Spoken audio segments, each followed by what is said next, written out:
Hello everyone, my name is Ranjana Upadhyay and this is my channel Cute Kavya's Story World.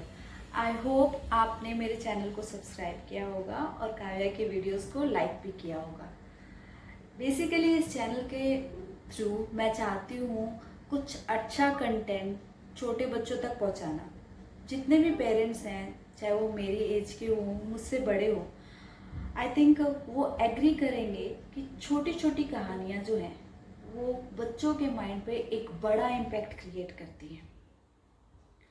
हमने भी, मैंने, आपने, हम सब ने अपने बचपन में अपनी मम्मी से, दादी से, नानी से कहानियाँ ज़रूर सुनी हैं और उन कहानियों का जो मोरल था वो हमारे बिहेवियर के अंदर कहीं ना कहीं ज़रूर देखने को मिलता है।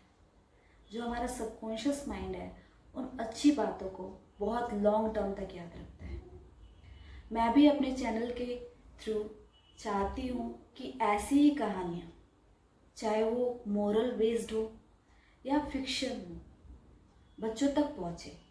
एक्चुअली जो फिक्शन स्टोरीज होती है ना, उनका भी बच्चों के माइंड पे बहुत असर होता है।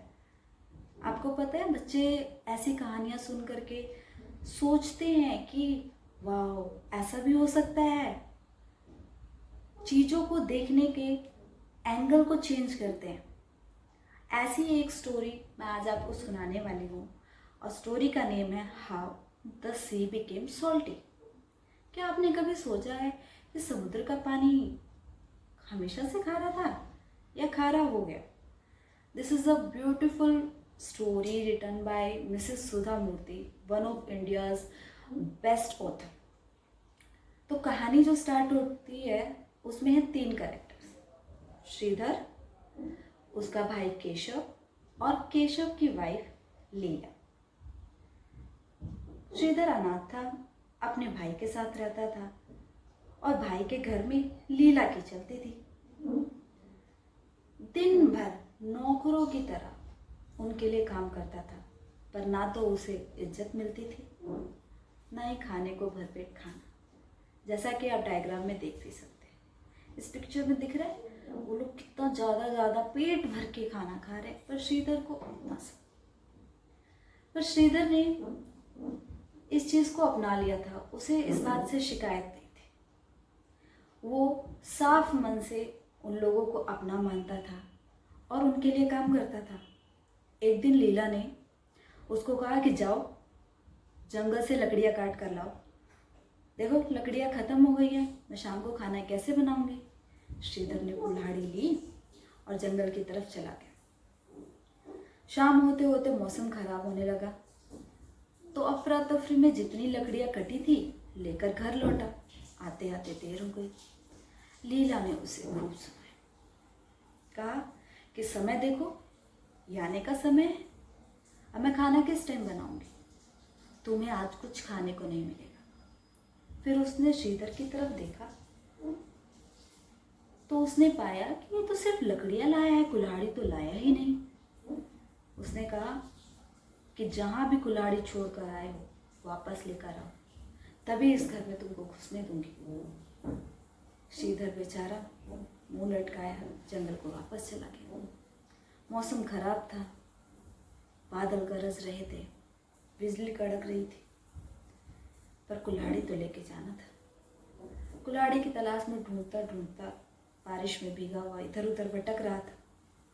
तभी उसको कहीं से दूर से रोशनी दिखाई दी। जिज्ञासावश उस रोशनी की तरफ गया तो देखा एक गुफा के अंदर से वो रोशनी आ रही थी। बारिश से बचने के लिए और थोड़ी सी गर्माइश के लिए वो उस गुफा में जो आग की गर्मी थी उसके पास चला गया।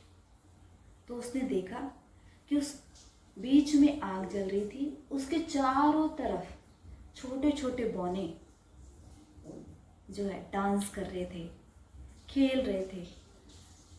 उसे वो देख के बहुत अच्छा लगा।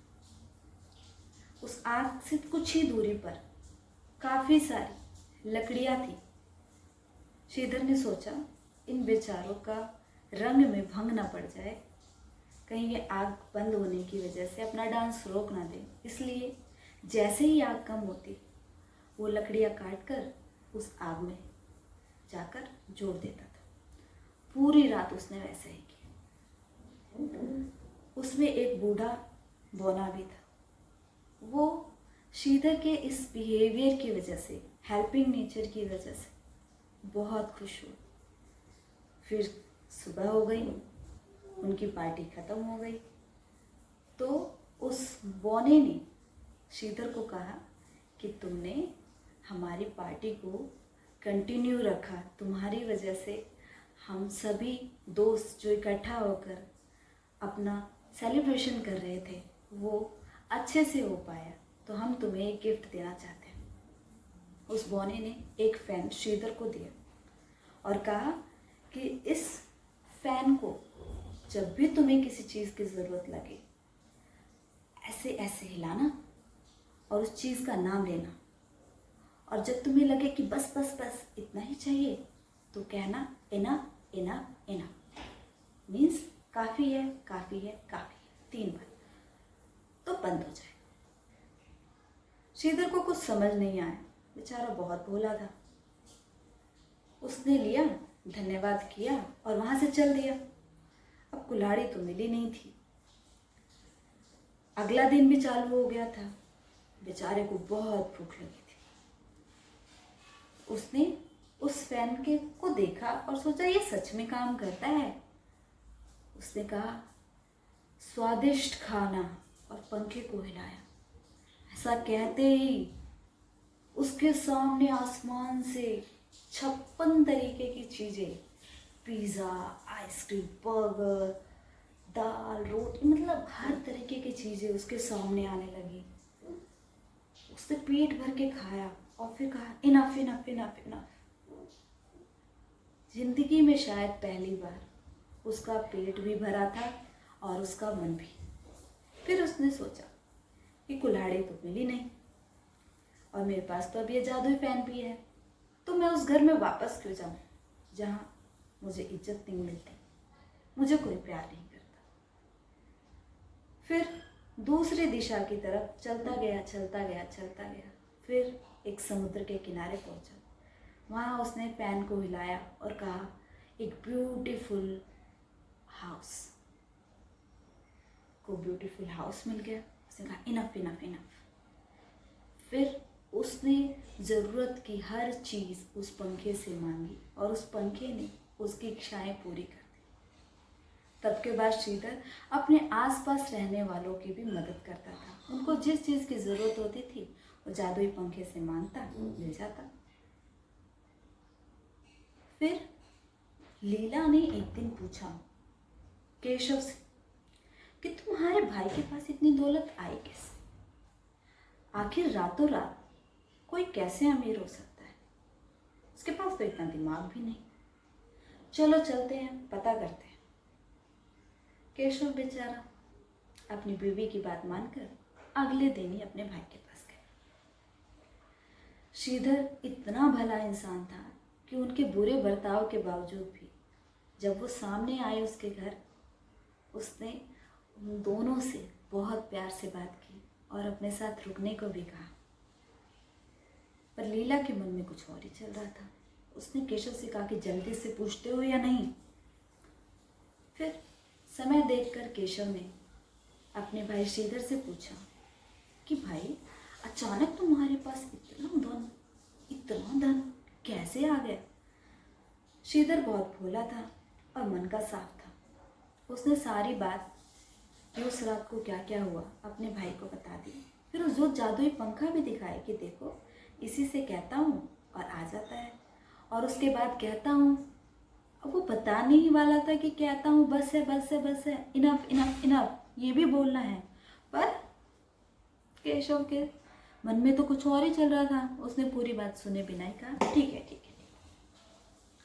उस रात जब श्रीधर आराम से सोया, केशव और लीला ने उसके घर के अंदर जितना कीमती सामान था सब एक जगह इकट्ठा किया, उस जादुई पंखे को लिया और फटाक से वहाँ से चल दिया। भागते भागते समुद्र के किनारे पहुँचे।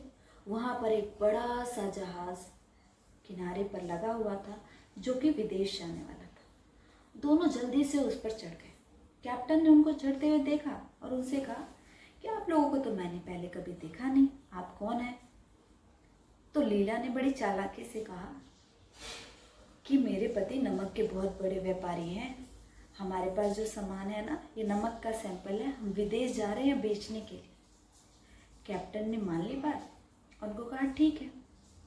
अगली सुबह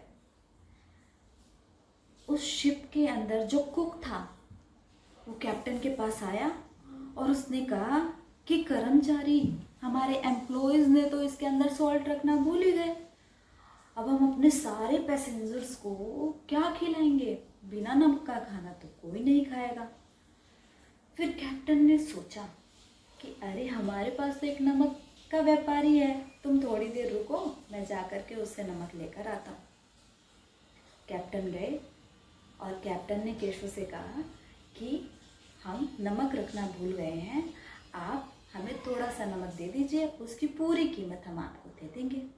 लीला ने कहा ठीक है। अब उनके पास तो नमक था नहीं, झूठ बोला था ना, तो उन्होंने जादुई पंखे को हिलाया और कहा नमक नमक नमक।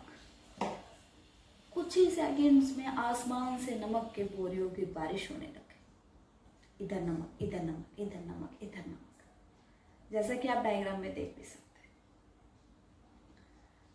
पर केशव या लीला ने पूरी बात तो सुनी नहीं थी कि रोकना कैसे है।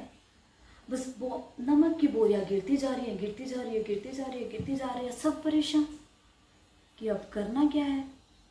उन्होंने हर चीज़ बोल के देख ली, बस करो, अब नहीं चाहिए, पर एग्जैक्ट वर्ड जो बोलना था, इनफ इनफ इनफ, वो उन्होंने सुना ही नहीं था। तो इतना ज़्यादा नमक आया कि उस नमक के बोझ से वो जहाज भी डूब गया, वो सब लोग डूब गए और नमक की बारिश होती रही, होती रही, होती रही, जो कि समुद्र के अंदर जाती रही। जब उन बोनों के कानों तक ये इस बात का न्यूज़ पहुंची तो उन्होंने अपने जादू से उस पंखे को रोका और नमक बरसना बंद हो। पर तब तक इतना ज़्यादा नमक समुद्र में घुल चुका था कि उस दिन के बाद से समुद्र का पानी हमेशा के लिए सॉल्टी हो गया, हमेशा के लिए खारा हो गया। तो बच्चों, इस कहानी से हमें क्या सीखने को मिलता है? इस कहानी से हमें सीखने को मिलता है कि जब हम दूसरों का अच्छा करते हैं, जैसे श्रीधर ने किया, तो अपना भी अच्छा होता है। और अगर हम ये सोचें कि हम छल से, कपट से, बिना मेहनत किए, मारपीट के या धोखाधड़ी से किसी का हक छीन लेंगे और हमें खुशी मिल जाएगी, तो ऐसा नहीं होता। कर भला तो हो भला, अदरवाइज हमेशा बुरे के साथ बुरा ही होता है। अगर आपको ये कहानी पसंद आई हो तो प्लीज़ मेरे चैनल को सब्सक्राइब करें, लाइक करें, शेयर करें। Thank you. नमस्ते।